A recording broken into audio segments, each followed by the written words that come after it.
Now let's talk about the polar. Let's talk about the polar satellites.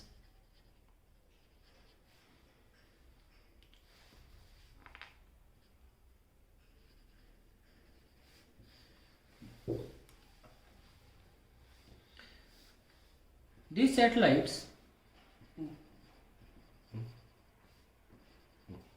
revolve in the polar orbit, polar plane बोले, from north to south and south to north. Obviously एक पूरा circle बना रहे हैं, south to north, in over less than 2 hours. Less than 2 hours it completes its one orbit. तो अगर मैं diagram बनाऊँ इसका, तो ये अर्थ है,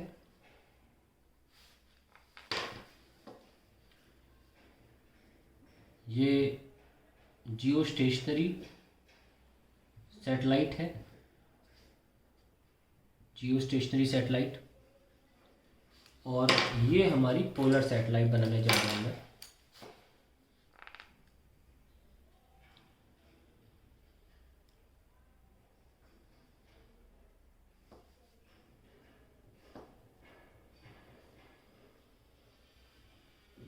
ये लीजिए, ये पोलर सैटेलाइट है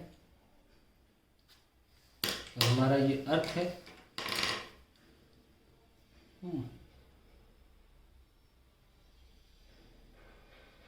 ठीक है, रोटेटिंग लाइक दिस। ये जो सैटेलाइट है, ये पोलर ऑर्बिट मान लें या पोलर प्लेन कह लें इसको, और ये मान लीजिए पोलर सैटेलाइट रोटेट कर रही है। सैटेलाइट दिखा दी मैंने आपको। जैसे कि हमने देखा अभी कि यहाँ से लेकर यहाँ तक की जो दूरी है वो करीब 36,000 है। अगर सेंटर से देखेंगे तो काफ़ी ज़्यादा हो जाती है ना। 6400 और जोड़ लीजिए तो करीब 42,400 किलोमीटर सेंटर से जियो स्टेशनरी सैटेलाइट घूमती है।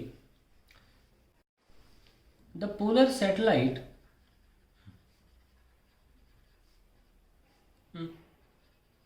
completes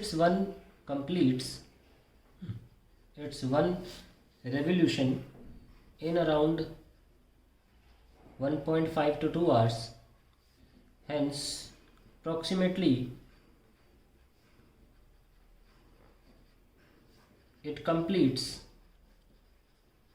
16 revolutions in a day. In a day. ये बहुत इंपॉर्टेंट पॉइंट है यहाँ पे। दूसरी बात ये है कि इसका मोशन इस तरीके का है सैटेलाइट का, दैट इट स्कैन्स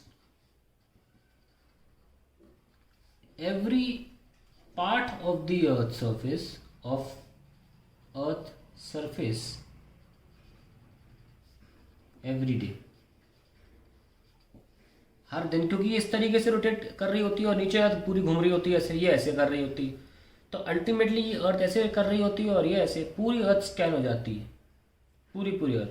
तो it also has some very important applications this satellite has. Now इसमें हम क्या क्या कर सकते हैं इनसे, देखिए इनके एप्लीकेशंस बहुत अच्छे हैं। एक तो वेदर फॉरकास्टिंग इनसे होती है, ये इम्पोर्टेंट काम है। एक exploring the upper regions of atmosphere, the upper regions of atmosphere. तीसरा, to study the exact shape, study the exact dimension of the earth, dimension of earth. और कुछ जगहों पर it is also use as astronomical observations, nomical observations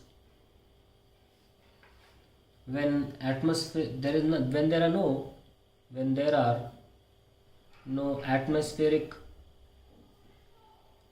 disturbances, लिख लीजिएगा, जगह नहीं है, मैंने बोला एटमॉस्फेरिक डिस्टर्बेंसेस।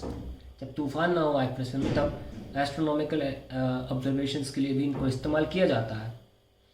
हमारे इंडिया में जो सैटेलाइट्स इस पोलर ऑर्बिट में रखी गई हैं उनको अलग से नाम दिया गया है, दे इज़ कॉल्ड IERS, और इनको हम बोलते हैं इंडियन अर्थ रिसोर्सेज सैटेलाइट, इंडियन अर्थ रिसोर्सेज सैटेलाइट। तो काफ़ी इन्फॉर्मेशन आपको इन सब बातों के बारे में भी मिल गई है ना। तो ये भी जानना बहुत ज़रूरी होता है। फिज़िक्स में कुछ चीज़ें ऐसी भी जाना दो ताकि एक मोटिवेशन बना रहे। बहुत से लोग शायद इस फील्ड में जाना चाहते हैं, अगर कोई जाते चाहते इस फील्ड में तो आपको इसरो का एग्ज़ाम देना होगा, और इसरो का एग्ज़ाम बीटेक के बाद होता है। इंजीनियरिंग और बीएससी वाले भी देते हैं, मुझे ध्यान नहीं है एमएससी वाले देते हैं कि बीएससी वाले, लेकिन आई थिंक शायद एमएससी वाले देते हैं, और बीटेक वाले डायरेक्टली दे सकते हैं। और इनका क्राइटेरिया जो होता है इसरो वालों का, अगर आपको एग्ज़ाम देना है, एक स्पेस साइंटिस्ट बनना है इंडिया में, जो कि बहुत अच्छी सैलरी पे करता है, सरकारी जॉब भी है, और इसरो में आपको क्राइटेरिया होता है कि 10th 12th और बीटेक तीनों में थ्रू आउट 70% एंड अबव होना चाहिए, and then only you can fill the form. Paper is not very tough, but the competition is too high. So any person from any branch, even computer science वाले भी इस exam को दे सकते हैं। It's a beautiful field to be in.